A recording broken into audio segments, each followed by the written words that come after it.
Корабли 6-го флота США, видимо, еще не скоро смогут прописаться в Севастополе.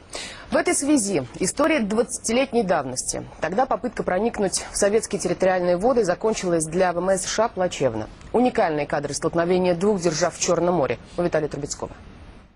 Они пришли проверить на вшивость, а ушли, зализывая раны. 12 февраля 1988-го экипажи американского крейсера «Йорктаун» и эсминца «Кэрон» запомнили навсегда.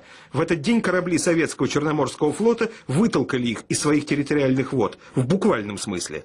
Но обо всем по порядку. Международная обстановка в те годы была накалена до предела. Бывший заведующий отделом ЦК КПСС Валентин Фалин свидетельствует.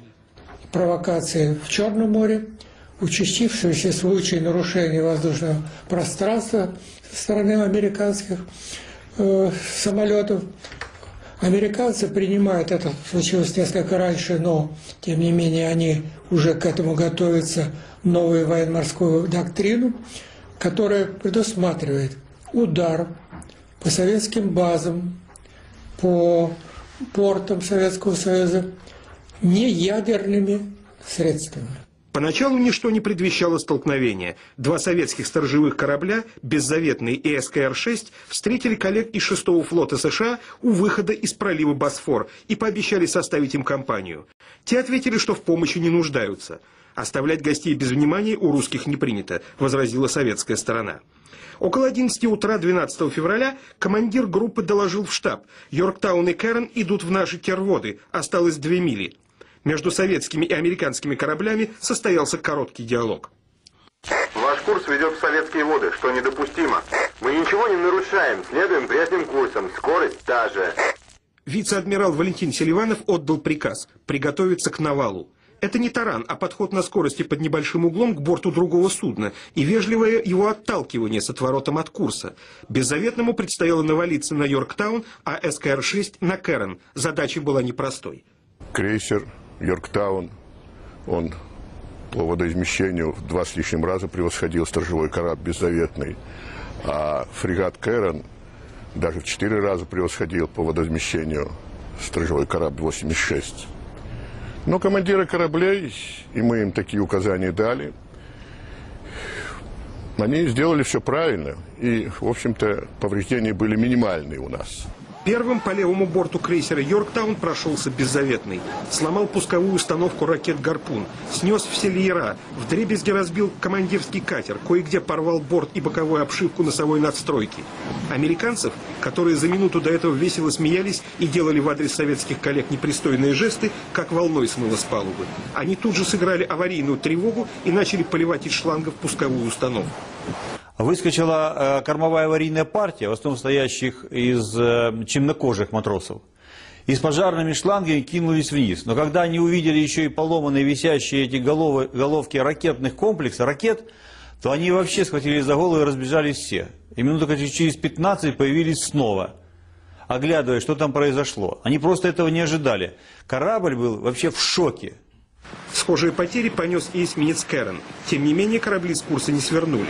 Командование приказало навалиться еще раз. Теперь это уже было похоже на таран. Удар пришелся в район вертолетной площадки.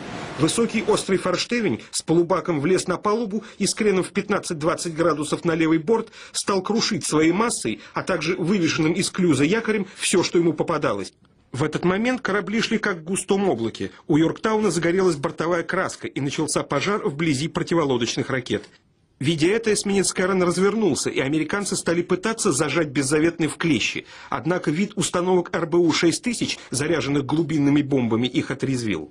Но американцы они не агрессивны, когда им по лбу надают, это уже известно.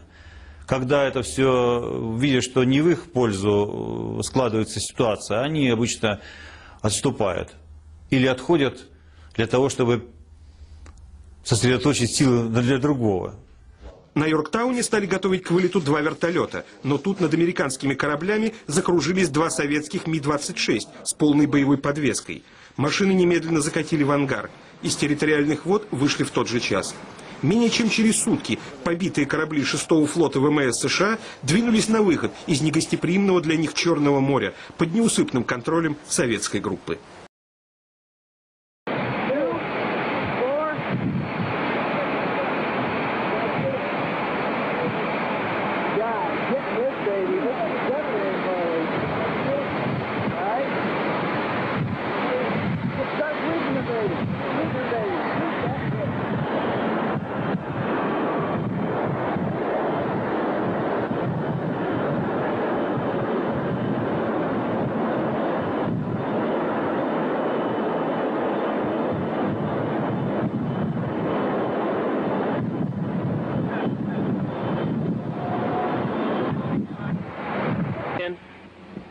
Notice the crewmen topside in life jackets.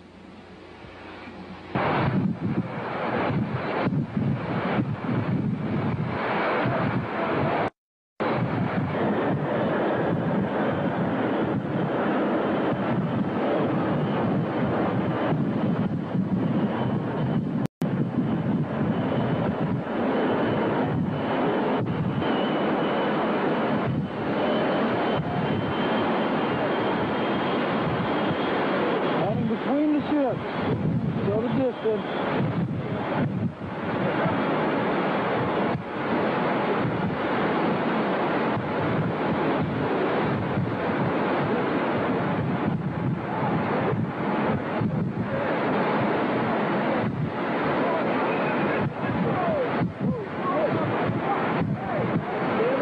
Watch out, move back to. Yes, Dan, great.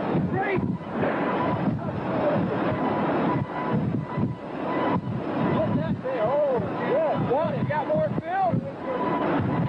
Hold on! Got it.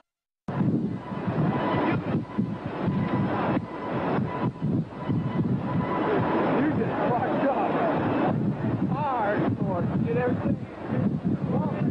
Coming in again. Right back!